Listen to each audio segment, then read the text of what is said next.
The victim's neighbors were shocked by what happened. An elderly veteran was brazenly used and then killed. Betrayal by a cynical loved one. A story that gives you the creeps. I can't believe people can be so disgusting. Let's tell the true story right now.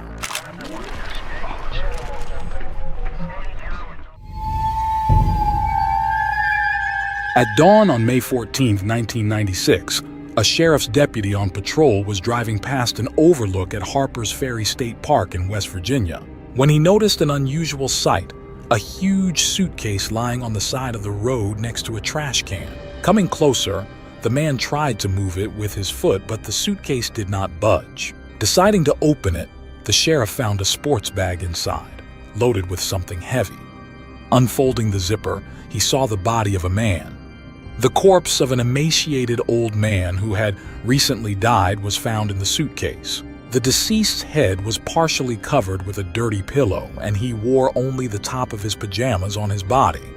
During the examination, the pathologist revealed abrasions and cuts on the body of the deceased, as well as bruises caused by a blow to the back of the head with a blunt object. High levels of over-the-counter sedatives were present in the body, indicating high drug use over several weeks or months. Death was due to asphyxia caused by either mechanical compression of the neck, suffocation, or a combination of both. Detectives' attempts to identify the deceased were unsuccessful, as he did not have any identification documents on him, and the fingerprints could not be matched in the FBI database. Modern DNA research methods at the time also did not produce results, and the profile of the deceased did not match any of the missing persons reports. The only trace was traces of nail polish found on the outside of the suitcase. The victim's portrait and description were published on Unsolved Mysteries and America's Most Wanted, but the case remained unsolved for 7 years. The breakthrough came in January 2003 when the Department of Defense gave the FBI access to its fingerprint database. Thus, the identity of the man from the suitcase was established. Jack Watkins, a veteran of World War II. Jasper, better known as Jack, was born in 1920, grew up in Richmond, Virginia, and enlisted in the United States Army a few weeks before the attack on Pearl Harbor. A year later, he got married, but 4 years later, the marriage broke up. After the war, he worked in a car shop, and in 1964, at the age of 44, he married 40-year-old Mary Triplett, who had 3 adult daughters from previous marriages. They fell in love with Jack and accepted him as their stepfather.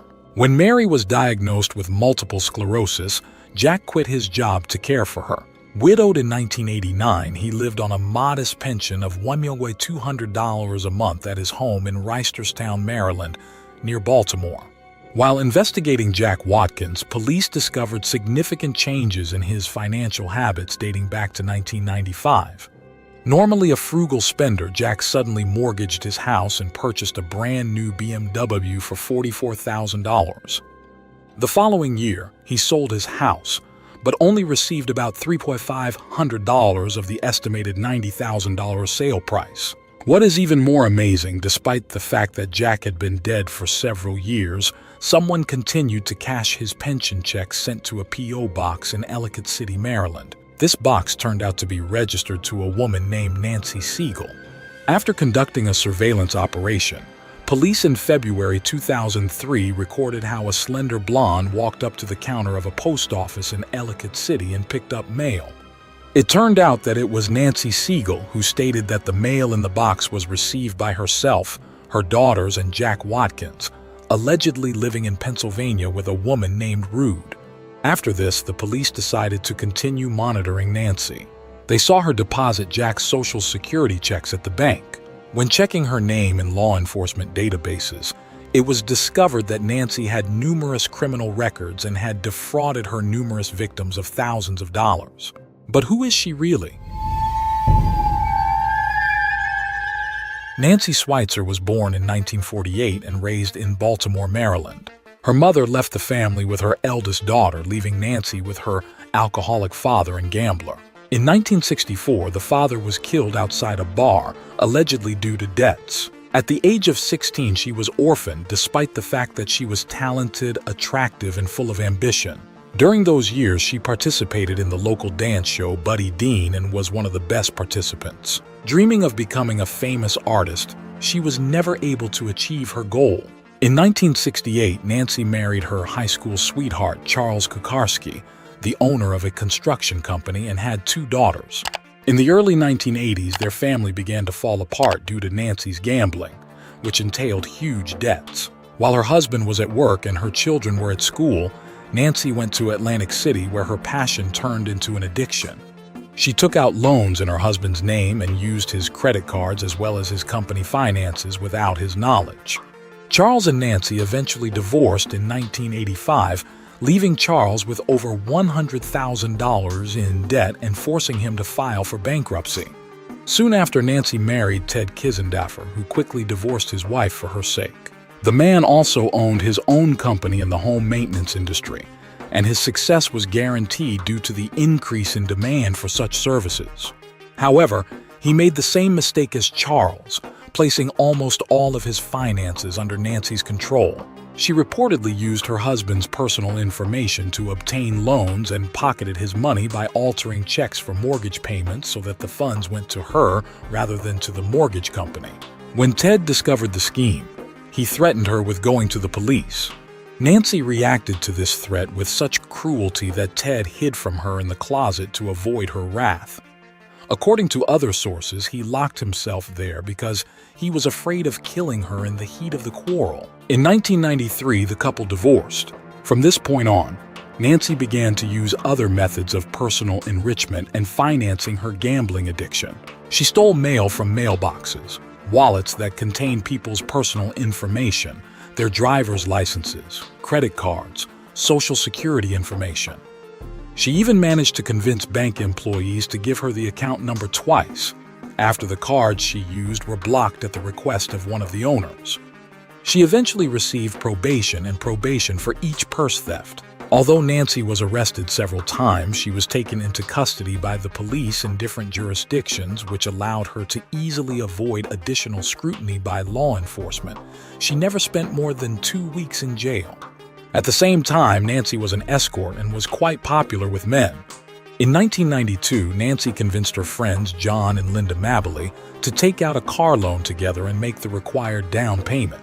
She ultimately defaulted on the loan and the Maybellys repaid it themselves. Nancy subsequently used John's personal information to obtain a $3,000 loan in her name. Nancy got a job and became a traveling funeral sales manager. So, on November 21, 1994, she met Jack Watkins. She quickly charmed the 74-year-old widower into believing she was seriously romantically interested in him, and he began telling friends they were engaged. After his retirement, Jack maintained his comfort through Social Security benefits and annuity payments from the New York Life Insurance Company. Before meeting Nancy, he had several credit cards which he used sparingly and always returned the full amount after making purchases. The house was in his full possession without mortgage or other encumbrances. Within a few months of meeting Jack, Nancy began using his personal information to open new accounts, usually using her own Ellicott City address for them. By December 1994, she had changed the address of many of Jack's pre-existing accounts to her address. She had been drawing large sums from these accounts and had fallen into delinquency. In May 1995, Nancy convinced Jack to buy her a new BMW. He succumbed to her persuasion and bought the car, which was registered and insured in his name, but only Nancy drove the BMW. By August, Nancy had racked up tens of thousands of dollars in debt on Jack's credit cards, and his car loan balance exceeded $40,000. At her insistence, the man took out a mortgage on his house in the amount of $44,000 on August 22nd, and Nancy used the funds to pay off his credit card debt, but then continued to spend as if nothing had happened. By November, she had convinced Jack to refinance the mortgage and give her the balance, about $20,000, so she could buy the condominium she was renting and they could move in together. However, Nancy's condominium apartment was not for sale, and she used the funds for gambling. He also didn't know that summer Nancy had begun a tumultuous relationship with Eric Segal, a wealthy loan broker. Before meeting Nancy, Jack ate breakfast with his friends several times a week and had regular contact with his stepdaughters from his previous marriage. However, now, under the influence of this greedy woman, he came to meetings less and less often. In the end, Nancy took him to his last breakfast, where he said goodbye to his friends. Phone calls to Jack from his stepdaughters were forwarded to Nancy's phone, but she never told him about them and erased all messages from his answering machine. So she successfully isolated him from his closest friends and family, and gradually all the calls stopped. At the same time, Nancy began drugging Jack with various drugs, mostly sedatives, thereby causing him to become disoriented and constantly drowsy, and she also tried to make him feel indebted to her. When Jack sold his house in April 1996, he and Nancy traveled to Atlantic City to celebrate their upcoming wedding.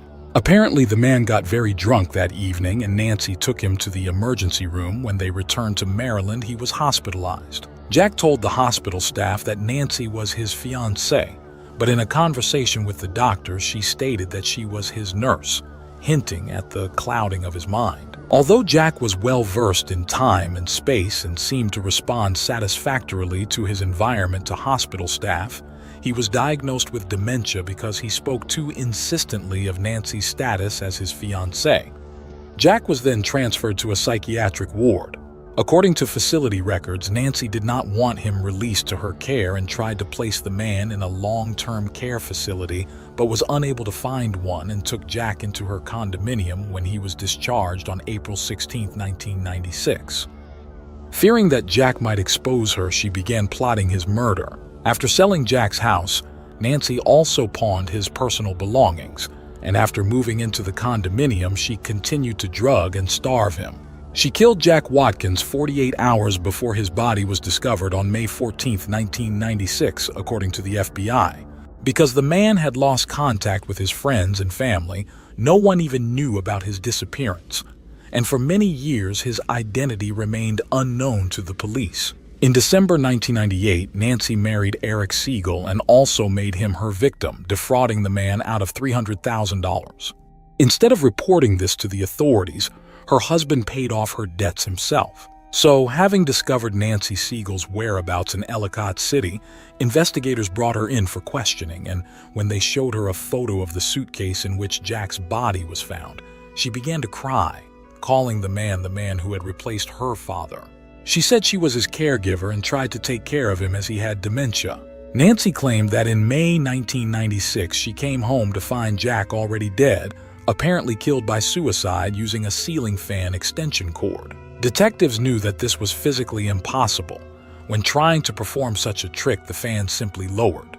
Detectives spoke with Nancy's daughters, who were well aware of their mother's criminal history. It turned out that, having exhausted all her fraudulent sources of income, she switched to her own daughters and also deceived using their identities. She opened accounts in their names, did not repay the debts, and thus destroyed their credit rating. One of the girls, seeing a photograph of the suitcase containing Jack's body, exclaimed, "Oh, that's my suitcase. Did she steal that too? I recognize nail polish stains on it." Nancy Segal was charged in the Jack Watkins case in January 2004. In addition, she was charged with bank fraud, theft of government property, identity theft, wire fraud, and mail fraud. In March 2009, Nancy appeared in court. The jury found her guilty of 20 of 21 charges, including identity theft and influencing witnesses by killing Jack Watkins to prevent the discovery of her crimes.